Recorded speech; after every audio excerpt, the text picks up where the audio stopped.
سے روایت ہے ان اللہ ما اوقع ذلک علی الارض. حضرت عثمان غنی رضی اللہ تعالیٰ عنہ عرض کرتے یا رسول اللہ اللہ نے آپ کا سایہ زمین پر نہیں آنے دیا, آپ کا سایہ زمین پہ پڑنے نہیں دیا. کیوں؟ لئلا یدعا انسان قدمہ علی ذلک الذل, کہ ایسا نہ ہو کہ کوئی آپ کے سائے پہ اپنا قدم رکھ دے اور یہ بھی بے ادبی ہو جائے. سایہ کس کا نہیں ہوتا؟ جو نور ہوتا ہے, نور کا سایہ نہیں ہوتا. اور اس پر میں ایک بڑی پیاری بات عرض کرتا ہوں. سرکار تاج الاولیاء کا نام تو سنا ہے آپ نے, تاج آباد شریف ناگپور کی بڑی عظیم شخصیت ہے. ان کے ایک مرید خاص جن کا نام تھا حضرت بابا سرور شاہ تاجی رحمۃ اللہ تعالی علیہ, ممبئی سے بڑا تعلق رہا ان کا. انہوں نے بڑے عشق میں ایک بات کہی کہ جو پوچھا کہ ساتھ کیوں نہ آیا تو حسن بول اٹھا. سائے کے تعلق سے عرض کرتے ہیں کہ جو پوچھا ساتھ کیوں نہ آیا تو حسن بول اٹھا, برائے دید رکھ لیا خدا نے سایہ محمد کا. اور ہمارے ناگپور کے ایک شاعر کہتے ہیں کہ ہزاروں کعبہ بن گئے ہوتے عقیدت کے, زمین پہ پڑ گیا ہوتا گر سایہ محمد کا. تو اللہ تعالیٰ نے نبی کا سایہ نہیں رکھا. کیوں نہیں رکھا؟ جواب یہ ہے کہ نبی نور تھے, نور کا سایہ نہیں ہوتا. اب ایک ایسا حوالہ دے دوں جس کے بعد غیر مقلدین کو خصوصاً گنجائش نہیں رہتی, اور اگر اس کے بعد بھی وہ گنجائش نکالتے ہیں تو میں کہوں گا نور ہونے کے عقیدے پر جب تم ہم اہل سنت والجماعت کو بدعتی اور مشرک کہتے ہو تو تمہیں چاہیے کہ سب سے پہلے اس امام کو بدعتی کہہ کر بتاؤ. وہ ہے حضرت امام حضرت امام عبد الرحمن ابن جوزی رحمۃ اللہ تعالی. اپنی مشہور زمانہ تصنیف الوفا کے اندر وہ نقل کرتے حدیث عبداللہ ابن عباس سے روایت ہے. کہتے ہیں عن ابن عباس رضی اللہ تعالیٰ عنہ, حضرت عبداللہ ابن عباس سے روایت مروی ہے. کہتے قال لم یقل لرسول اللہ صلی اللہ علیہ وسلم ذل, وہ کہتے ہیں کہ رسول اللہ صلی اللہ علیہ وسلم کا سایہ نہیں تھا, سرکار کا سایہ نہ تھا. ولم یقم مع الشمس, اور جب آپ سورج کے سامنے کھڑے ہوتے قط الا غلبہ ذو وضاء الشمس, آپ کے چہرے کا نور سورج کی روشنی کو پھیکا کر دیا کرتا. آپ کے چہرے کا نور.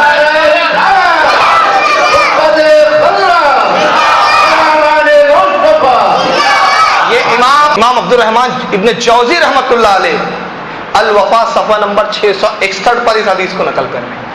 ملا علی قاری ان کی مشہور اس پہ رسالہ ہے ان کا جس کا نام ہے جماع الوسائل, جلد نمبر 1 صفحہ نمبر 176 پر اس حدیث کو نقل کیا. اور حضرت امام مناوی رحمۃ اللہ تعالی نے شرح شمائل, جو امام ترمذی کی شمائل ترمذی جو تصنیف ہے اس کی شرح میں شرح شمائل ترمذی جلد 1 صفحہ 47 پر بھی اس حدیث کو نقل کیا. امام عبد الباقی زرقانی رحمۃ اللہ علیہ نے شرح زرقانی جلد نمبر 4 صفحہ نمبر 220 پر بھی انہوں نے اس حدیث کو نقل کیا. اب آخری میں ترمذی کا حوالہ سن لیں جو صحیح ستہ میں شمار ہے, اور حدیث کے درجے کے اعتبار سے, حدیث کے کتب احادیث کے درجے کے اعتبار سے مسلم کے بعد جس کا, ابو داؤد کے بعد جس کا درجہ ہے 4 نمبر پر. چنانچہ ترمذی شریف کی جلد 2 ہے, اور اس کا درود شریف پڑھیں آپ. اللہم صلی محمد عدد ما فی باللہ الصلاۃ والسلام.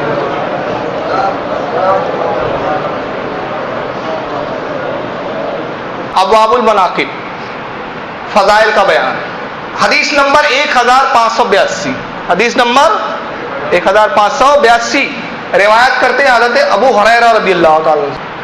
حضرت ابو ہریرہ رضی اللہ تعالی عنہ سے روایت کرتے ہیں عن ابی ہریرہ رضی اللہ تعالی عنہ, کہتے ہیں حضرت ابو ہریرہ رضی اللہ تعالی عنہ سے روایت مروی ہے. قالا, وہ کہتے ہیں ما رأیت شیئا احسن من رسول اللہ صلی اللہ علیہ وسلم, وہ کہتے ہیں لوگوں میں نے رسول اللہ صلی اللہ علیہ وسلم سے زیادہ حسین کسی کو دیکھا ہی نہیں, میں نے سرکار صلی اللہ علیہ وسلم سے زیادہ حسین کسی کو نہیں پایا. قان الشمس تجری فی وجہی, نبی کو دیکھو تو ایسا معلوم ہوتا تھا جیسے آپ کے چہرے میں سورج گردش کر رہا ہو, جیسے سورج آپ کے چہرے میں چلتا ہوا نظر آ رہا ہو, گردش کرتا ہوا نظر آ رہا ہو. تو یہ میں نے صحابہ کے عقیدے بتائے کہ صحابہ کا عقیدہ کیا ہے رسول اللہ کے تعلق سے, کہ نبی پاک صلی اللہ علیہ وسلم نور ہے. یہ ترمذی کی میں نے حدیث پیش کی. اسی حدیث کو حضرت امام قاضی عیاض نے، جن کے بارے میں علامہ ابن تیمیہ اپنی کتاب میں لکھتے ہیں کہ امام قاضی فضیل عیاض وہ وقت کے جلیل و قدر امام ہے جن کی پیروی کی جاتی ہے، پیروی کے لائق ہے وہ امام حضرت قاضی عیاض اپنی مشہور زمانہ تصنیف الشفا، اس کی جلد نمبر 1 صفحہ نمبر 39 پر اس حدیث کو نقل کرتے ہیں، اور خصائص القبریٰ کے اندر حضرت امام جلال الدین سیوطی رحمۃ اللہ تعالی علیہ نے جلد نمبر 1 صفحہ نمبر 180 کے تحت اس کو نقل کیا ہے۔ میں نے یہ 5 نظریے نور کے تعلق سے بیان کیے، اس پر الحمدللہ ناگپور میں 12 مجلسیں میری ہوئی ہے الحمدللہ۔ یہ دوسرا میں ایک نظریہ لیتا ہوں، وہ ہے تعظیم نبی کا تعلق، کہ اللہ کے رسول صلی اللہ علیہ وسلم کی تعظیم صحابہ کیسا کرتے تھے، اور ایک طرف ہمیں یہ بتایا جاتا ہے تقویۃ الایمان، غیر مقلدین بھی چھاپتے ہیں، علماء دیوبند بھی چھاپتے ہیں، جماعت اسلامی کے بھی لوگ ان کو اس کتاب کو پڑھتے اور مانتے ہیں۔ تقویۃ الایمان کے صفحہ 65 پر مولانا شاہ اسماعیل صاحب لکھتے ہیں کسی کو سجدہ کرنا جائز نہیں، ہم بھی مانتے ہیں کہ غیر خدا کو سجدہ تعظیمی بھی ہو حرام ہے، کسی کو سجدہ کرنا درست نہیں، جائز نہیں، اور کسی بھی امت جو ہے کسی بھی مخلوق میں کسی کو سجدہ نہ کیا جائے، نبی ولی سب مخلوق ہونے میں برابر ہے۔ یعنی میں نے صفحہ نمبر 65 کا یہ حوالہ پہلے اس لیے دے دیا تاکہ بتا دوں کہ خود وہ بیان کر رہے ہیں اسی کتاب میں کہ مخلوق میں نبی بھی ہے اور نبی کے ساتھ ساتھ اولیاء بھی ہے، اور انبیاء کی جب ہم بات کرتے ہیں تو انبیاء میں حضرت آدم علیہ السلام سے لے کر نبی پاک صلی اللہ تعالی وسلم سب آ گئے، یہ میں نے بتا دیا۔ اب آئیے صفحہ نمبر 30 کھولیں تقویۃ الایمان کا، صفحہ 30 پر لکھتے ہیں اللہ کی شان بہت بڑی ہے، اللہ کی شان کے آگے، شان الوہیت کے آگے تمام مخلوق چھوٹی ہو یا بڑی چمار سے زیادہ ذلیل ہے۔ مولانا شاہ اسماعیل صاحب لکھتے ہیں، بتائیے کتنے دل کو ٹھیس پہنچانے والی عبارت ہے یہ۔ ایک طرف ہم صحابہ کا عقیدہ دیکھتے ہیں اور ایک طرف جب یہ کتابیں دیکھتے ہیں تو ہم سوچنے پہ مجبور ہو جاتے ہیں کہ یا اللہ، عقیدہ صحابہ کو چھوڑ کر یہ اپنا طریقہ، اپنا منہج کیوں اختیار کیا جا رہا ہے؟ مگر صحابہ کرام کے عقیدے کی ہم طرف آئیں کہ اصحاب رسول نبی پاک صلی اللہ علیہ وسلم کے تعلق سے کیا عقیدہ اور نظریہ رکھتے تھے۔ چنانچہ سب سے پہلے میں اس تعلق سے کتاب الشفا کی ایک حوالہ بیان کر رہا ہوں، روایت بڑی طویل ہے، میں آخری اس کا حصہ پڑھوں گا، اس وقت میرے ہاتھ میں الشفا ہے امام قاضی عیاض کی۔ چنانچہ حضرت مولا کائنات ایک مرتبہ حدیث کے راوی کہتے ہیں کہ سرکار کے ساتھ جنگ سے لوٹے، مشہور واقعہ آپ نے سنا ہوگا، حضرت علی کے زانو پر نبی پاک سر مبارک رکھ کر آرام فرمانے لگے۔ عصر کا وقت ہو گیا، اور جب عصر کا وقت ہوا حضرت مولا کائنات سوچتے ہیں کہ نماز عصر کے لیے اٹھتا ہوں تو نبی کی نیند میں خلل آتا ہے، اور اگر نماز نہیں پڑھتا ہوں، نبی کی نیند کا خیال رکھتا ہوں تو زندگی میں پہلی بار نماز قضا ہو جائے گی۔ ایک کشمکش تھی، ایک طرف حکم خداوندی کی اطاعت ہے، حکم خداوندی کی تکمیل ہے، اور ایک طرف رسول اللہ کی اطاعت ہے۔ مگر حضرت علی نے وہی فیصلہ کیا جو اس فیصلے کو اس زمانے میں امام احمد رضا نے ایک مصرے میں حل کر دیا، ایک مصرے میں بس۔ امام احمد رضا کا یہی تو کوالٹی ہے کہ جو عقیدہ صحابہ ہے اس کو اشعاروں میں عشق میں ڈوب کر لکھ دیتے ہیں، کبھی نثر میں آتے ہیں تو حدیث لکھ دیتے ہیں، اور کبھی نظم کیا موڈ ہوتا ہے تو پھر نعت لکھ دیتے ہیں۔ یہی تو ہے ان کا کمال۔ کہتے ہیں خدا کی رضا چاہتے ہیں دو عالم، خدا چاہتا ہے رضا محمد۔ علی نے فیصلہ کر لیا خدا کی رضا بھی رضا مصطفیٰ میں ہے، بس مصطفیٰ راضی ہو جائے، نیند پہ قربان کر دیا نماز کو۔ اللہ کے نبی صلی اللہ علیہ وسلم لیٹے ہوئے ہیں، اب نماز تو قضا ہو گئی، سورج غروب ہو گیا۔ اس پر میں انشاءاللہ ایک بڑی بہترین گفتگو کروں گا، کیونکہ فضیلت ہضم ہی نہیں ہوتی کچھ لوگوں کو، پتہ نہیں کیا چیڑے فضیلت سے۔ ان کو تو صرف یہ بتائیے رسول اللہ ہماری طرف بشر تھے، پیٹ پہ پتھر باندھ لیا کرتے تھے، کچرا ڈال دیا جاتا تھا، کچرا بھی لے لیا کرتے تھے، جسم پہ کچھ نہیں بولتے تھے، پتھر بھی کھا لیا کرتے تھے، زخم آ جاتے۔ آپ گئے طائف کے بازار میں، رسول اللہ کا اخلاق، رسول اللہ کی سیرت، رسول اللہ کا کمال، جوتوں میں خون آ گیا، آپ نے کہا پروردگار میں ان کو کچھ نہیں کہتا، میں نے معاف کیا۔ میں کہتا ہوں کہ نبی کی سیرت ہے یا ایک مزدور کی سیرت بتا رہے ہیں آپ، ایک دبے ہوئے کی سیرت بتا رہے ہیں، ایک کمزور کی سیرت بتا رہے ہیں۔ یہ سیرت نبی نہیں ہے، یہ اخلاق نبی ہو سکتا ہے، سیرت نبی نہیں ہوتا۔ اخلاق نبی ہے یہ، بہت بڑی بات بول دیا میں. یہ اخلاق نبی ہے. پتھر کھانا برداشت کر لینا، قوت کے بعد ضبط کر لینا اخلاق نبی ہے، سیرت نبی ہے. چاند کے 2 ٹکڑے کر دینا، سورج کو پلٹا دینا، پتھروں سے کلمہ پڑھوا دینا، درختوں کو بلوا دینا، یہ سیرت نبی ہے. نبی وہ ہوتا ہے جو صاحب اختیار ہوتا ہے، اور جو سہ لیتا ہے وہ ایک معمولی انسان ہوتا ہے. آپ کو کسی نے مار دیا، بمبئی کے کسی بھائی نے آپ کو مار دیا، کیا کر سکتے آپ؟ یہ سیرت میں تو کبھی کبھی آپ میں بھی پائی جاتی ہے، چاہ کے بھی کچھ نہیں کر سکتے. یہ نبی کی سیرت نہیں ہو سکتی، اخلاق ہو سکتا ہے. سیرت نبی تو وہ ہے، نبی ہوتا ہی صاحب اختیار. اور نہ ہوتا تو ابو جہل آ کے کیوں کہتا محمد میرے ہاتھ میں کیا بتاؤ؟ وہ بھی جانتا تھا کہ نبی وہ ہوتا ہے جو غیب بھی بتاتا ہے، نبی وہ ہوتا ہے جو ان صلاحیتوں کے ساتھ آتا ہے کہ چھپی ہوئی چیزوں کی بھی خبریں دیتا ہے. اور نبی نے پھر کیا بتایا کہ تو نے میری نبوت کے بارے میں پوچھا ہے. سوال میری نبوت کے تعلق سے ہے. کمال یہ نہیں ہے کہ میں یہ بتا دوں کہ تیرے ہاتھ میں کنکریاں ہیں. نبوت کا کمال یہ ہے کہ میں کنکریوں سے کلمہ پڑھا دوں. کہا تو اس پر راضی ہے کہ میں بتاؤں کہ تیرے ہاتھ میں کیا ہے، یا اس پر تو زیادہ خوش ہونے والا ہے کہ وہ بتائے کہ تیرے ہاتھ میں جو ہے وہ مجھے کیا جانتی ہے؟ مٹی کھولا، کنکریوں نے بتا دیا. تو بہرحال میں عرض کر رہا تھا کہ حضرت علی کی نماز عصر قضا ہوئی، رونے لگے آپ، آنسو رخسار نبی پر آئے، نبی نے آنکھیں کھولی. اب سوال یہ پیدا ہوتا ہے، دیکھیں میں ایک عشق کی بات کہہ رہا ہوں. بخاری کی حدیث ہے، اللہ کے نبی فرماتے ہیں کہ نبی سوتا نہیں ہے بلکہ اس کا دل بیدار رہتا ہے. نبی سوتا نہیں ہے. تو یہاں بھی وہی کیفیت تھی نا. تو کیا نبی کا دل بیدار تھا اور نبی جان نہیں رہے تھے علی نماز کی کشمکش میں مبتلا ہے؟ تو خود ہی اٹھ کے کہتے جاؤ علی نماز پڑھ لو، کیوں پریشان ہے؟ علی بتانا چاہتے تھے میرے امتیوں دیکھو تمہارا کوئی عمل اس وقت تک قابل قبول نہیں ہے جس عمل میں میری تعظیم اور رضا الہی شامل ہے. اس لیے ہمارے علماء محبت میں کہہ جاتے، لوگ اس کو سمجھ نہیں پاتے ہیں کہ سر تو بارگاہ خداوندی میں جھکاؤ، دل مصطفیٰ کی طرف جھکاؤ. تو آپ بیدار ہوئے، ارشاد فرمایا علی کیا ہوا؟ اب وہ حدیث کے الفاظ پڑھ رہا ہوں جو امام قاضی عیاض نے لکھی، پوری حدیث لکھی ہے، میں نے زبانیں سنا دی. فقال رسول اللہ صلی اللہ علیہ وسلم، اللہ کے نبی نے ارشاد فرمایا آصلت یا علیو، علی کیا تم نے نماز پڑھ لی؟ قال لا، حضرت علی نے عرض کیا نہیں یا رسول اللہ. فقال، اللہ کے نبی نے ارشاد فرمایا اللہم انی کانا فی اطاعتک و اطاعت رسولک.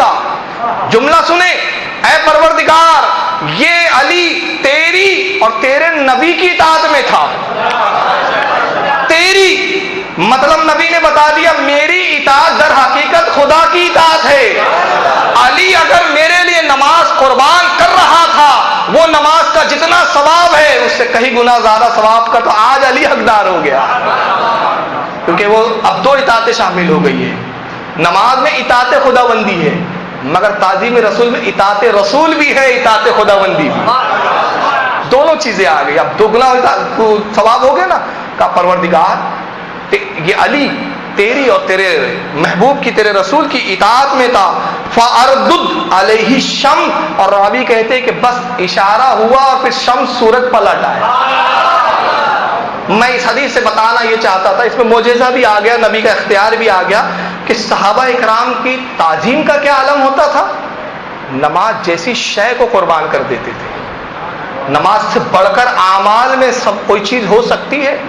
بعد ایمان سب سے افضل چیز نماز، صلاۃ. مگر اس کے صحابہ تو دیکھو، تو یہاں عقیدہ صحابہ پتہ چل رہا ہے ہمیں کہ تعظیم رسول جان ایمان. اب یہاں میں کچھ تھوڑی علمی گفتگو کر لوں اور اللہ تعالیٰ آپ کے اس کو سمجھ میں بھی آسان فرما دے، اور انشاءاللہ اس کو یاد رکھ لیں تاکہ اس کا جواب دینے کے بھی آپ لائق بن جائے. جب ایسی حدیثیں آتی ہیں تو یہ پٹ سے کیا لاتے ہیں، اس حدیث کی روایت میں ذوق پیدا کرنے کی کوشش کرتے ہیں. چنانچہ ہوتا کیا ہے، اب پہلے میں تخریج پڑھ دیتا ہوں کہ میں نے یہ حدیث کتاب الشفا سے جو پڑھی تھی، اس کو اور کن کن لوگوں نے لکھا. امام طحاوی رحمۃ اللہ تعالی علیہ نے مشکل الآثار، یہ کتاب کا نام ہے، اس کی جلد نمبر 2 حدیث صفحہ نمبر 11 پہ نقل کیا ہے. امام شہاب الدین خفاجی رحمۃ اللہ علیہ نے نسیم الریاض جلد نمبر 3 صفحہ نمبر 12 پہ نقل کیا. سیرت حلبیہ میں امام برہان الدین حلبی رحمۃ اللہ علیہ نے جلد نمبر 1 صفحہ نمبر 386 پر، خصائص القبریٰ کے اندر امام جلال الدین سیوطی رحمۃ اللہ علیہ نے جلد نمبر 2 صفحہ نمبر 82 پر، امام ابن حجر عسقلانی رحمۃ اللہ تعالی علیہ نے فتح الباری شرح بخاری کے اندر جلد نمبر 6 صفحہ نمبر 168 پہ نقل کیا. اب اعتراض سنیے. اب یہاں غیر مقلدین کہتے ہیں کہ علامہ ابن تیمیہ فرماتے یہ حدیث موضوع ہے، من گھڑت ہے. اور ابن کثیر جو ان کے شاگرد ہیں انہوں نے کتاب لکھی دلائل النبوت، اس میں انہوں نے پورا زور لگایا اس بات پہ کہ یہ حدیث من گھڑت ہے، موضوع ہے، جھوٹی ہے. اب غیر مقلدین کا تو حال یہ ہے بس ابن تیمیہ نے کہہ دیا تو ایمان لے آئے، پھر کسی کی ضرورت ہی نہیں ہے ان کو، پھر آپ 1000 ائمہ کو لا کے کھڑا کر دیں. نہیں، ابن تیمیہ نے. میں کہتا ہوں تعجب ہے یار، امام ابو حنیفہ کی تخلیص کو شرک بولتے ہو اور ابن تیمیہ کے اتنے پکے مقلد بنتے ہو. ہماری عقلوں کا ماتم. یہ پیمانہ کس حدیث میں آیا کہ ابن تیمیہ جس حدیث کو موضوع کہہ دے وہ موضوع ہو گئی؟ کیا رسول اللہ نے کہا تھا؟ مگر بہرحال میں علمی جواب دینا چاہتا ہوں. سب سے پہلی بات میں عرض کرنا چاہتا ہوں کہ متعدد محدثین نے اس حدیث کو نقل کیا ہے، جو اس بات پہ دلالت کرتا ہے کہ حدیث موضوع ہوتی تو بعد کے محدثین اس کو پڑھاتے نہیں، آگے نقل نہیں کرتے. ایک پہلی بات. دوسری، امام قاضی عیاض جیسے جلیل و قدر امام نے کتاب الشفا میں اس حدیث کو نقل کیا، اور امام شہاب الدین خفاجی نے نسیم الریاض میں اس کی تصحیح کی. تصحیح کہنا کہتے ہیں اس کی سند پر بحث کر کے ثابت کرنا کہ یہ روایت صحیح ہے. امام عبید اللہ بن عبداللہ حسقانی رحمۃ اللہ علیہ انہوں نے اس تعلق سے ایک پوری کتاب لکھ ڈالی، ایک کتاب ہی لکھ دی پوری انہوں نے کہ یہ حدیث کن کے محدثین کے نزدیک صحیح کے درجے پر ہے. اسی طرح امام جلال الدین سیوطی رحمۃ اللہ علیہ نے ایک کتاب لکھ ڈالی اس پہ پوری. اس کتاب کا نام کیا ہے؟ کشف اللبس عن حدیث رد الشمس. اور امام طحاوی نے مشکل الاثار جلد 2 صفحہ 11 پر کیا فرماتے ہیں؟ میں ان کے اردو میں ترجمہ جملے پڑھ دیتا ہوں، تھوڑا سا وقت بچ جائے گا.